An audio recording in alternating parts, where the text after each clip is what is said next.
Assalamualaikum warahmatullahi wabarakatuh. Bismillahirrahmanirrahim. Innal hamdalillah nahmaduhu wa nasta'inuhu wa nastaghfiruh wa na'udzu billahi min shururi anfusina wa min sayyiati a'malina. Man yahdihillahu fala mudilla lahu wa man yudlil fala hadiya lahu. Asyhadu an la ilaha illallah wahdahu la syarika lahu wa asyhadu anna Muhammadan abduhu wa rasuluh. Ya ayyuhalladzina amanu taqullaha haqqa tuqatih wa la tamutunna illa wa antum muslimun. Ya ayyuhan nasu taqu rabbakumul ladzi khalaqakum min nafsin wahidah wa khalaqa minha zawjaha wa bassa minhuma rijalan katsiran wa nisaa. Wattaqullaha alladzi tasaaluna bihi wal arham innallaha kana 'alaikum raqiba. Ya ayyuhalladzina amanu taqullaha wa qulu qawlan sadida yuslih lakum a'malakum wa yaghfir lakum dzunubakum wa man yuti'illaha wa rasulahu faqad faza fawzan 'azima. Alhamdulillah, segala puji bagi Allah yang memberikan kita berbagai macam bentuk nikmat yang layak, patut, wajib kita bersyukur, hingga kita menjadi benar-benar hamba yang bersyukur kepada Allah Azza wa Jalla. Karena dengan syukur inilah yang bisa mengikat dan menjadikan nikmat itu kekal berada dalam diri kita. Salawat serta salam semoga tetap tercurahkan kepada junjungan kita Nabi besar Muhammad sallallahu alaihi wasallam. Melanjutkan kajian kita dari kitab Khut Aqidatak, dari pembahasan pertama, yakni untuk apa kita diciptakan. Kalau kita bahas ini kan memang gak ada habisnya. Dan kita kemarin sudah sebutkan bahwasannya Allah menciptakan manusia tujuannya supaya untuk selalu beribadah kepada Allah Azza wa Jalla dengan firman-Nya surat Az-Zariyat ayat yang ke-56, wa ma khalaqatul jinna wal insa illa liya'budun. Aku tidaklah menciptakan jin dan manusia melainkan agar mereka beribadah kepadaku. Yakni manusia diciptakan untuk tujuan beribadah kepada Allah Subhanahu wa ta'ala. Secara tidak langsung Allah menyebut kita sebagai seorang hamba. Sifat ini memunculkan banyak sifat. Karena Allah menyebut kita sebagai hamba, maka harus kita pahami sifat hamba itu hanya disandingkan oleh mereka yang sibuk menghambakan diri dan beribadah kepada Allah. Kira-kira kita ini sudah memenuhi syarat dan kriteria apa belum? Kalau kita dimasukkan sebagai seorang hamba Allah, jangan-jangan kita itu cuma sekedar pengakuan, klaim saja, perusahaan saja gitu ya. Itu punya persyaratan ya, yang harus dipenuhi oleh orang yang ingin melamar pekerjaan. Tata tertibnya semuanya harus jelas. Ketika masuk di suatu perusahaan, ini loh syarat-syarat yang harus dipenuhi. Ini aturannya, ini larangannya, ini sudah deal, siap dengan segala konsekuensinya, oke, baru masuk ke dalam perusahaan. Sudah dianggap sebagai karyawan linteng. Sekarang ganti ya Allah. Allah itu menyandarkan sebagai seorang hamba kepada kita itu juga harus punya persyaratan. Sifat hamba akan disandingkan oleh Allah Subhanahu wa Ta'ala bagi mereka yang memang betul-betul menghambakan diri dengan beribadah kepadanya. Allah Pak, tenanan ini. Karena apa? Kalau karyawan saja dimulai dari jam 7 sampai jam 4, mereka waktu tenaga sudah dibeli sama bos, maka dia harus loyalitas penuh. Nggak boleh main HP, nggak boleh santai-santai, nggak boleh masuk WC, nggak metu-metu gitu ya, alias nyokot belum. Nah, karena sudah dibeli sama bos, kita sudah transaksi sama Allah ini. Kalau kita sebagai seorang hamba, gila caranya harus punya effort, harus Allah menjadi hamba Allah, benar-benar menghamba, harus nggak boleh setengah ataupun boleh enak. Nek pas wae dikai enak, sugih, kaya raya, lancar rezekine, ibadahe terus akas. Tapi kalau dikasih masa sulit, dikasih musibah, dikasih ujian, wah melempung. Nah ini kan berarti belum menjadi sifat hamba. Jadi ngomong hamba ini apa sih Pak? Ngawulo itu tenanan, harus all out, semuanya harus diberikan.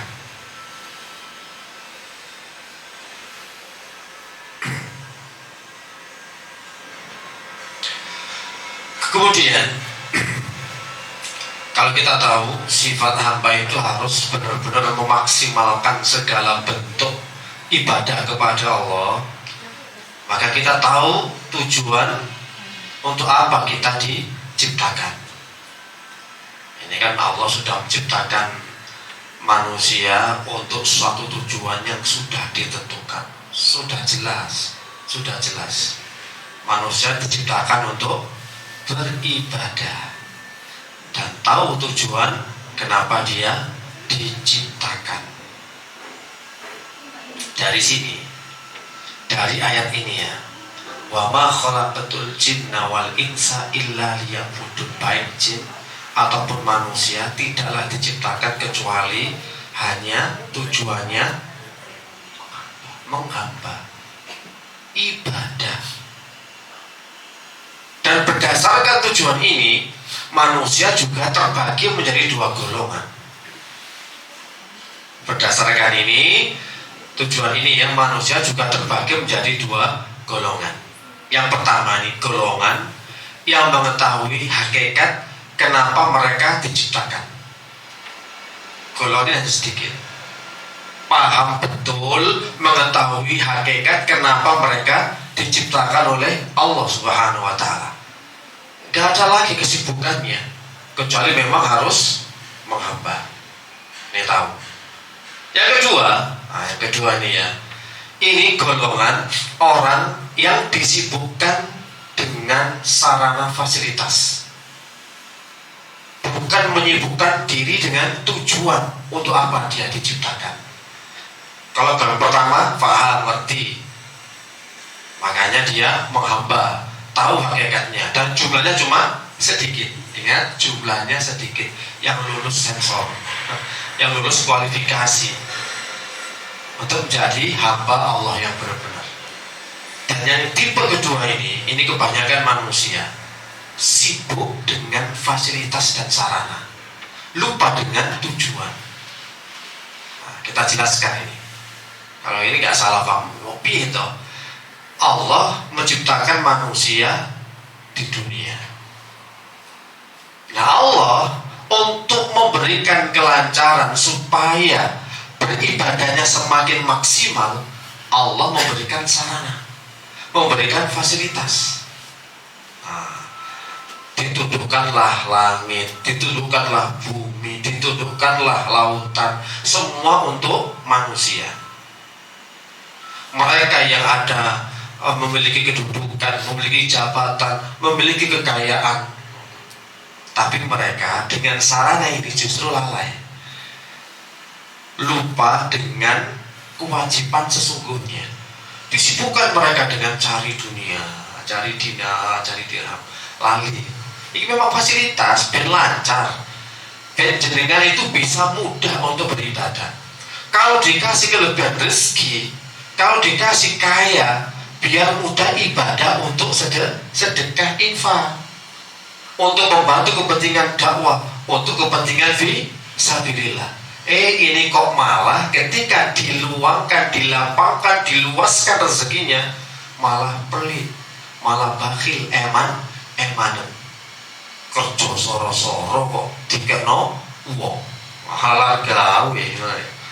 Aku banting tulang siang, pagi, sore, malam. Ini cari obyekan, cari semuanya untuk kelancaran. Masa ketika sukses sudah dapat semuanya langsung diberikan kepada yang lain. Nah, ini main logika akal otak kiri ya. Otak kiri ini jalan lapor nih soro-soro.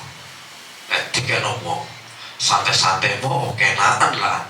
Salah sendiri gak bisa hidup gak nyalahkan akhirnya. Mental miskin misalkan gitu ya. Nah, ini kan ya salah, keliru. Makanya golongan ini hati-hati. Ada tipe golongan pertama, mengetahui hakikat kenapa mereka diciptakan.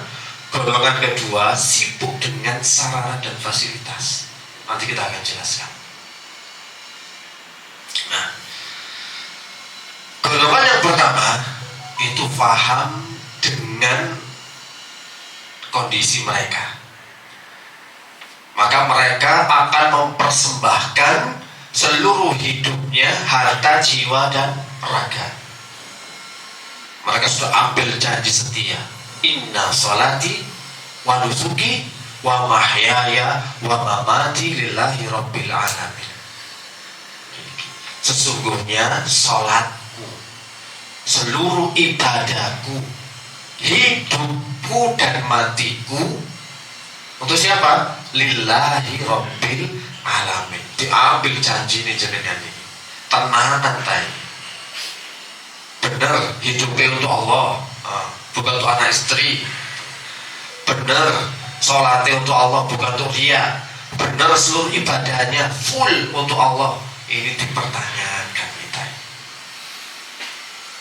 Pengakuan tok kalian tok inna sholati wa nusuki wa mahyaya wa mamati lillahi rabbil alamin. Ini harus semuanya. Mereka persembahkan seluruh hidupnya, hartanya, jiwanya, raganya.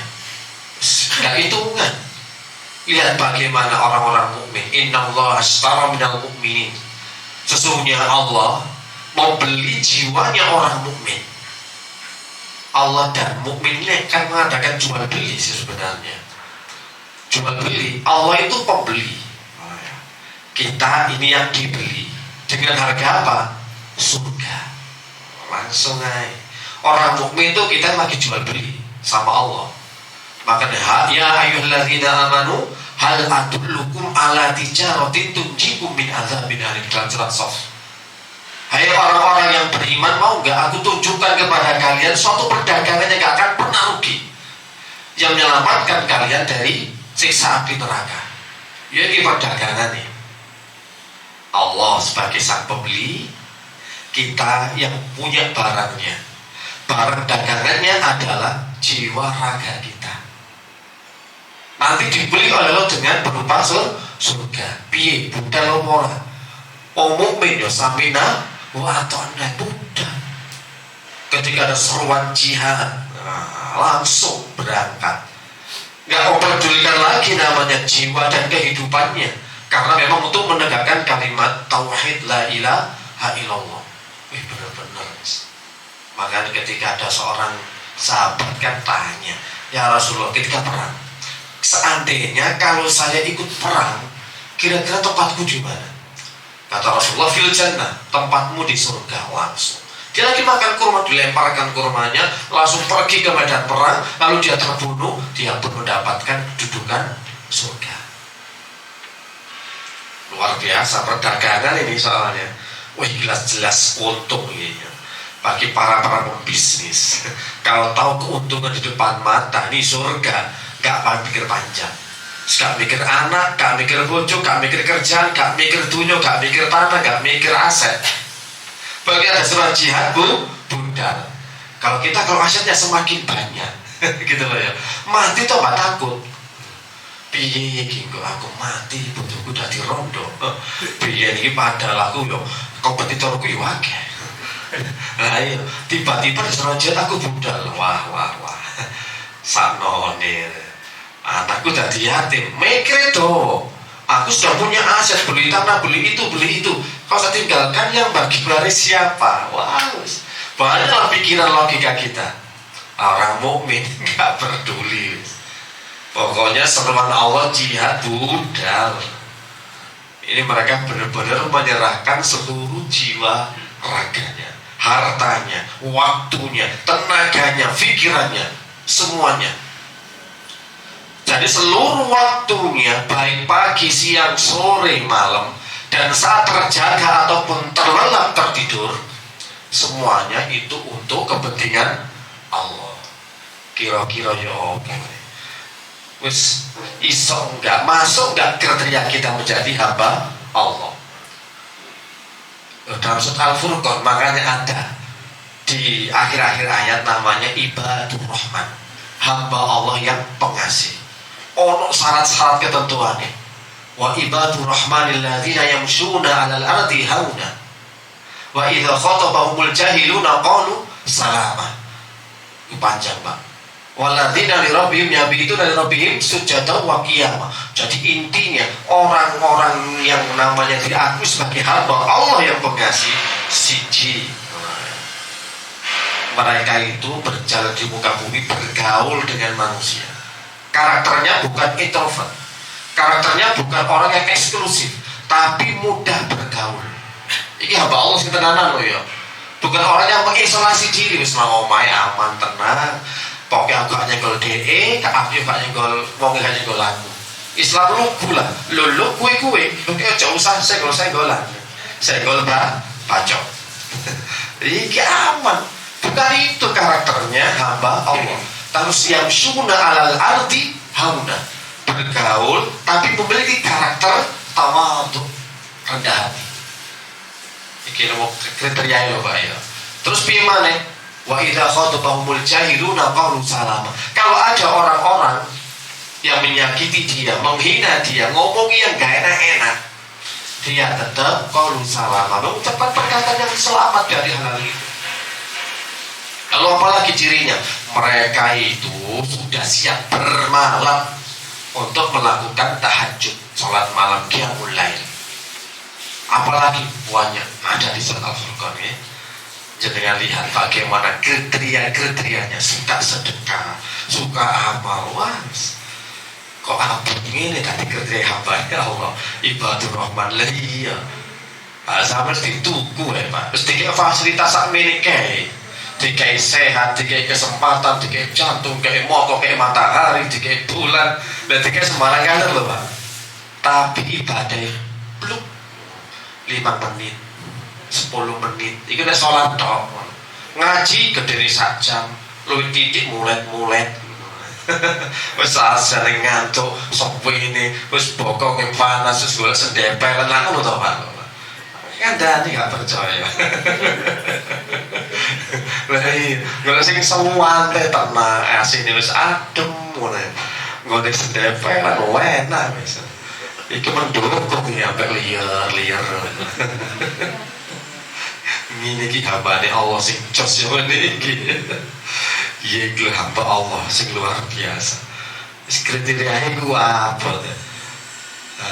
Makanya kehidupannya seluruh aktivitasnya, kerjanya, mencari nafkahnya, makan, minum dan seterusnya, aktivitasnya itu bernilai ibadah. Peluh keringat, senang sedihnya, yo ibadah. Tawa, sedih, air mata, tangisan, seluruh bagian hidup mereka persembahkan untuk tujuan yang mereka yakini. Mereka yang jalani seluruh kehidupannya demi tujuan ibadah. Nah itu cuma sarana. ono duit, ada kekayaan, iki sarana supaya kita bisa untuk menutupi kekurangan-kekurangan ibadah yang lain. Makanya sama dikasih duit, dikasih kekayaan, ada dikasih jabatan, sama dengan kedudukan ini jenengan tuh bisa memanfaatkannya demi kemaslahatan umat manusia. Tapi kadang-kadang kedudukan tambah gaya, tambah sombong, tambah gumede, takabur, ujub dari siji. Wong yo titipan sarana kabeh fasilitas. Ini golongan pertama ini yang paham, benar-benar mereka akan mempersembahkan kehidupan mereka, bahkan aktivitas mereka itu dinilai ini untuk apa ini? Saya ke sana untuk apa? Tujuannya apa? Oh, tujuannya untuk ibadah. Oke. Kerjanya tujuannya untuk ibadah, untuk menafkahi anak dan istri. Iki sarana, ono anak, ono bojo. Iki ngono titipan. Ya sekaligus sarana. Penjenengan kerasan urip nang dunya. Nek sampean kok gak dikai fasilitas, bosen, blenger, akhirnya bunuh diri. Lihat bagaimana orang yang kena banyak masalah, banyak problem. Kalau nggak kuat apa? Ya semua mau antara bunuh diri atau jadi ODGJ. ODGJ orang gak jelas. ODGJ. Gara-gara apa? Tidak mampunya mereka dalam menyikapi sebuah permasalahan. Tidak sanggup mereka sudah. Sini golongan pertama ya, ini orang yang benar-benar ngerti hakikat kenapa mereka diciptakan. Wis pokoknya full ibadah. Yaitu mah inna salati wa nusuki wa mahyaya wa mamati lillahi rabbil alamin. Sampai mangan, sak mangan, ngombe sak ngombe. Yang pernah kita sampaikan bukan sekedar lihat lezat untuk menikmati kelezatan wisata kuliner saja, enggak. Tapi makan tujuannya adalah untuk menguatkan kita dalam beribadah kepada Allah. Jadi semakin mangan enak, ibadah semakin semangat, sholat yang semakin hebat. Oh, mari mangan malah ngantuk. Biar tetap tiba salah niat ya kaya ya. Ini penyakit wong Jawa, Ustaz. Mari mangan iku ngantuk, salah niat gak kanggo ibadah. Harusnya lah ya mari mangan, tambah strong. Iki wae ibadah, yuk tangi-tangi. Nek kene enggak, mari mangan ya ngantuk. Kayak ibadah. Wah, wis rada silir-silir iki. Ngel. Tipe yang kedua.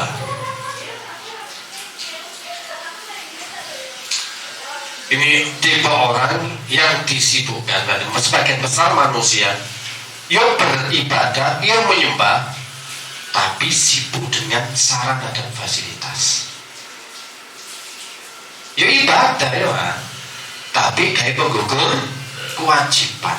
Ya orang sih gak ibadah tambah lali dan lupa, hanya sibuk dengan fasilitas. Dan nyembah sibuk dengan fasilitas. Makanya di antara mereka ada yang menyembah dinar, dirham, uang, mendewakan uang. Kuwabe pokoknya duit urusan gampang. Tenang ae. Kuwabe masalah, kuwabe urusan kena diselesaikan dengan uang. Mendewakan uang. Karena uang, bingung.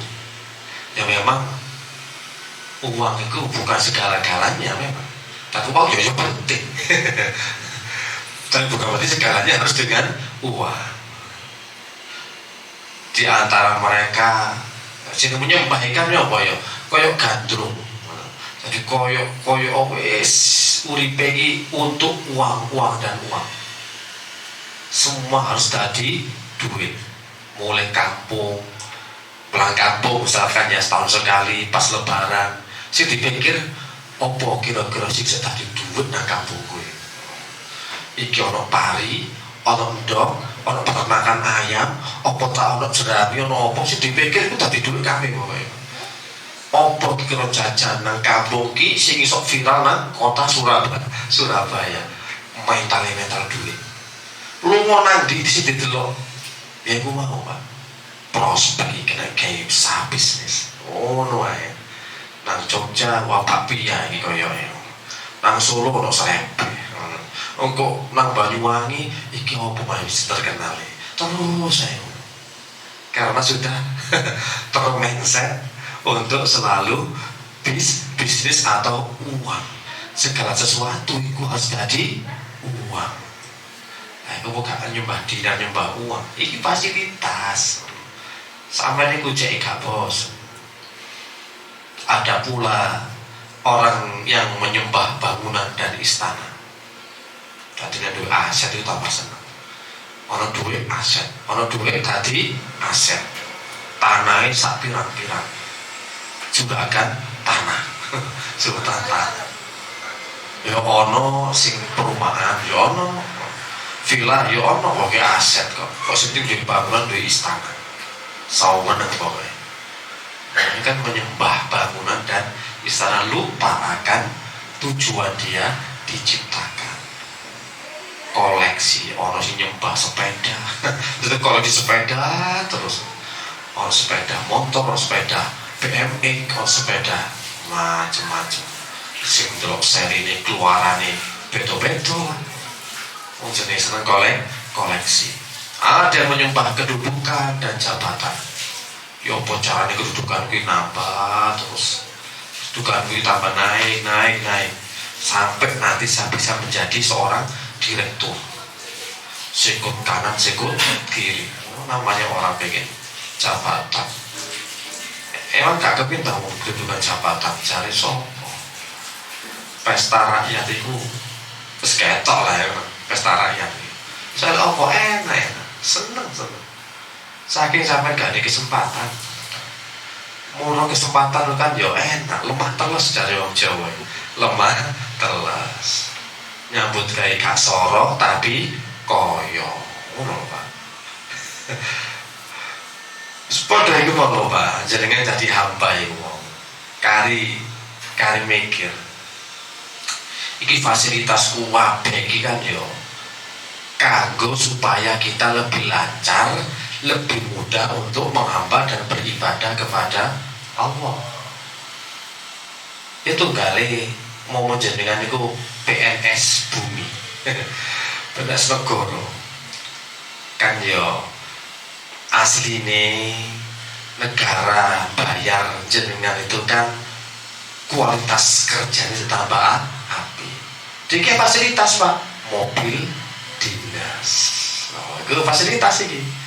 Batas mana apa? Tunjangan. Oh, tunjangan pensi, tunjangan makan, tunjangan rapat, tunjangan luar kota. Wes tunjangan dong. Sampai tunjangan. Gara-gara tunjangan. Fasilitas itu kayak jenengan di sini. Tapi orang menjadi koyo ngono. Tunjangan itu macam-macam. Ada ono mobil dinas, ono gaji sing sekirane ono gaji-gajian. Gaji 13, gaji 14. Terus digaji negara. Ya, dapat tunjangan, dapat mobil dinas, dapat fasilitas, dapat itu. Tapi lupa tugas sampeyan iku mengabdi negara. Dari rakyat, oleh rakyat untuk rakyat. Akhirnya ada oknum loh lagi oknum. Maksudnya ada oknum sing leha-leha. Kerja gak seberaniat sementing gaji tetap. Mobil dinas terus bensinnya ketok wis teko kono. Wah fasilitas tol lah. Nah, lupa dengan tugas, mirip dengan kita. Kalau kita dikasih fasilitas oleh Allah berupa kesehatan, kesempatan, kedudukan, jabatan, harta, materi, anak, istri dan semuanya, ternyata melalaikan kewajiban kita sih menghamba kepada Allah. Sibuk keluarga, sibuk healing, sibuk shopping, sibuk hiking, sibuk camping, sibuk mancing, ngono ta wis. Sibuk Akhirnya golek acara sing riklah ngono to. Apa riklah iku? Apa Pak rekreasi nang Eropa, nang Asia wis golek ngono to. Iki kan menikmati fasilitas. Lupa dengan tugas. Padahal karo mang lho, kan ya ono sing kaya ngene kan ya oknum ono. Lah sampeyan asine ya ngono padha. Nek kate terlalu menikmati fasilitas berarti sampai termasuk oknum. Pokok ibadah kok malah lali, malah gopoh memperkaya diri, mumpung tadi pejabat, tak memperkaya diri, ngono ta? Lha kan salah itu jenenge apa menyalahgunakan fasilitas. Koron kurangi apa sih? Koron kan termasuk menyalahgunakan fasilitas. Dikai kekayaan sampai Allah, dikai ilmu sing mantuk karo Allah. Oh pinter koron niku. Ilmu dewi pinter. Dikai sugih, dikai kedudukan. Tapi pas diambil zakatnya, ya dia protes. Ya toh mau ngene. Innama utituhu ala ilmin indi. Aku dapatkan ini semua kekayaanku sing akeh iku, Pak. Iku karena ilmuku, karena skillku, karena keterampilanku, karena kehebatanku. Ndak lapo kok tak kekekno kanggo zakat sedekah. Wis lali. Ya niku lali, nek dadi pejabat. Dia kan di pejabat, tadi wong sugih kan diangkat, difasilitasi akeh. Diakui dewi. Akhirnya dicoret teko PNS langit. Loh, wes mikir gak cocok. Dipecat secara tidak hormat kok. Ya apa Pak? Dibeles no. Pecat. Sampai ini kan asli dari PNS langit menghamba wis iku tok kerja sampai niku. Lagi ya. Oh, mungkin mang awal wis inna sholati wa nusuki wa mahyaya wa mamati. Tapi ternyata nggawa dunya digawa mati. Ki opo kira-kira ini? Tugasnya jelas. Jobdesnya ngerti. SOP ini harusnya paham. Tapi opo iku mang terlena dengan fasilitas sampeyan iki. Dikek enak tapi lali menghamba. Kan jarang wong kaya raya itu akhirnya ahli masjid itu kan yo arang-arang. Mesti ono kono Eropa, ngono Afrika, karena jenenge sultan ya. Sedina luar negeri yo gentos iso. Lah ngono to memanfaatkan fasilitas tok akhirnya Pak. Gampang soalnya. Selawali selalu. Saiki sampean kan duduk dadi PNS. Lah di PNS guru mesti lho ya iso tenanan iku. Lah sampean kan jelas menilai dhewe lah ya apa lah. Mas sampean kudu iso mikir angen-angen iya sejatine awake iki dadi apa nang dunya. Oh diangkat Allah. Kan kudu lulus tes dhisik. CPNS L langit itu Pak. Asine hamba ya yo PNS langit. Pegawai dicatet bisa. Wis kari nerapno tugas. Nek ngene sampean kewalahan. Ya apa iki? Wis sampai apa iki Pak? Sebagai wujud rahmatnya Allah Subhanahu wa Ta'ala kepada manusia saat diciptakan, Allah membuatkan banyak sekali sarana dan perantara yang membantu untuk merealisasikan tujuan kita. Sarana dan perantara, prasarana semuanya wis disiapkan oleh Allah. Kowe kepen nopo ngono ta? Langit ditundukno, bumi ditundukno. Laut lo tunduk. Yo carane seoleh iwak akeh ngebum yo iso. Berlayar di atas laut yo ngerti. Jadi kan secara logika yo kok iso yo. Laut kan yo luas, tapi gak salah sasaran yo, gak kesasar. Iki opo tondone nang laut lah. Dikek ilmu ke laut, ke lautan. berapa derajat ngene mesti ngerti. Gak sampai kesasar angin aku di angin ngalor ngidul ngulon ngetan. Oh iso lho Pak. Kan kene mikir gak gaduh kalau bukan faknya nang laut. Kok iso miber ya pesawat terbang. Wis kalah kabeh. Wis ditundukno untuk manusia. Jadi iso dimanfaatno kabeh. Kekayaan alam batu bara, emas bar. Wis kare ngurung tok. Kurang ya apa sih? Nek karo kakek ngeruk. Dikruk terus sampai entek. Aduh. Iya ya kok akeh fasilitas temen asine. Ditundukno kabeh. Allah ciptakan udara oksigen untuk dihirup sehingga menjadi sebab keberlangsungan hidup untuk beribadah kepada Allah. Ciptakan bumi dengan gaya gravitasinya agar manusia stabil berada di bumi dan menetap di sana. Cek menetap di planet Uranus, Mars, Pluto. Bayangno Pak, sampe nang planet Venus nang Pluto, iki opo kehidupane? Iso anandur pohong nang kene. Nang kene lho sembarang iso. Yes. Oh sama dikata hijrah nang Venus tayo, nang Mars, posing hidup matahari, Merkurius. Merkurius Venus kan hidup matahari, ya hidup bumi, bumi planet ketiga. Nang Pluto pojok dewe, ada kehidupan di Saturnus. Iya, iki nang bumi wis nikmat gede. Ya, angen-angen urip nang planet liya, gak enak.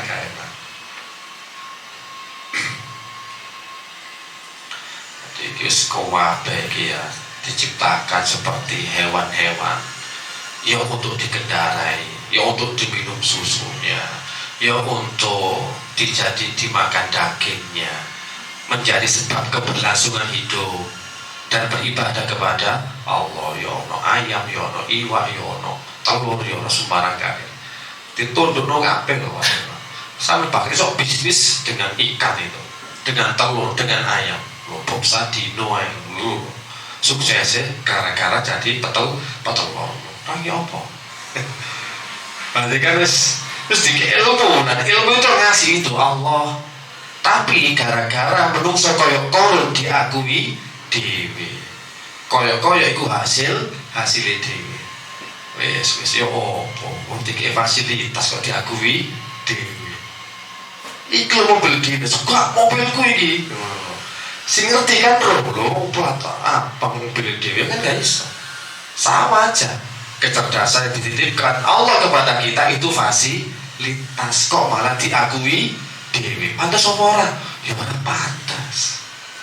Lah pakai menungso kaya uniku ya ngeklaim segala apa yang dia miliki saat ini adalah hasil kerja keras dia selama ini.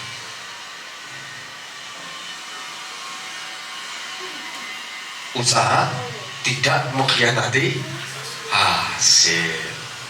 Bo. Itu kan klaim untuk diri sendiri. Emang sing kayak keberhasilan sopo? Yo Allah. Usaha guru mesti berhasil kabeh, dijamin. Kabeh iki Pak berusaha cek gak urip melarat. Kabeh iki usaha cek sukses rezeki lancar. Ternyata yo gak lancar. Mau kisah hidupnya motivator ya. Ini dulu kisah saya sebelum sukses jadi seorang kok bodoh hasil kok hasilnya beda aku sih ngono bisa wis tetep nol orang dia ngekos sampai saiki sing sukses kan dari nol ngekos ngontrak akhirnya bisa duwe omah dhewe dadi omah akeh iku salah lu kok pancet aku lho betul nasib gak iso. Setiap orang berusaha belum tentu mendapatkan hasil. Semua orang hanya bisa berencana. Hasil Allah lah ngono to. Jadi kalau berhasil usaha tidak akan pernah mengkhianati hasil. Diakui dewe, diklaim dewe.